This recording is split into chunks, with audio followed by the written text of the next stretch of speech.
Bonjour, nous nous retrouvons pour un nouvel éco-geste et aujourd'hui nous allons parler de la journée mondiale du recyclage. Alors elle a été créée en 2018 par le BIR, Bureau of International Recycling. La journée mondiale du recyclage a lieu tous les 18 mars. Elle a pour but de promouvoir le recyclage auprès de nous, grand public. Alors selon l'ONU, si la population mondiale atteint 9,6 milliards de personnes d'ici 2050, comme le disent les projections, l'équivalent de près de 3 planètes pourrait être nécessaire afin de fournir les ressources nécessaires pour maintenir les modes de vie actuels. C'est pas tenable. Alors nos ressources primaires, eau, pétrole, charbon, air, gaz et minéraux s'épuisent et les produits recyclés peuvent devenir ainsi une alternative, une nouvelle ressource, une 7e ressource même, selon le Bureau international du recyclage qui a inventé ce concept. Recycler passe donc par le fait de voir dans les déchets une nouvelle opportunité.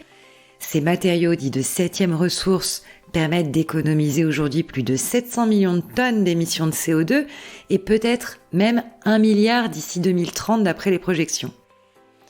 Le recyclage en France permet d'éviter plus de 20 millions de tonnes d'équivalent CO2 et il constitue également une réponse face à la demande croissante de matière et aux contraintes environnementales et économiques auxquelles nous avons à faire face.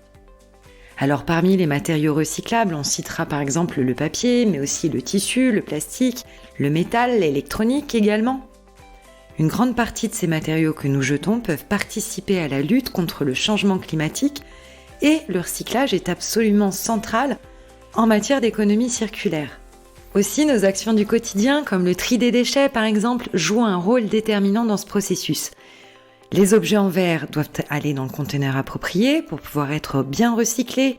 Idem pour les emballages en papier, les cartons, les petits emballages métalliques qui doivent eux aller dans le bac des emballages et papier recyclables, souvent de couleur jaune.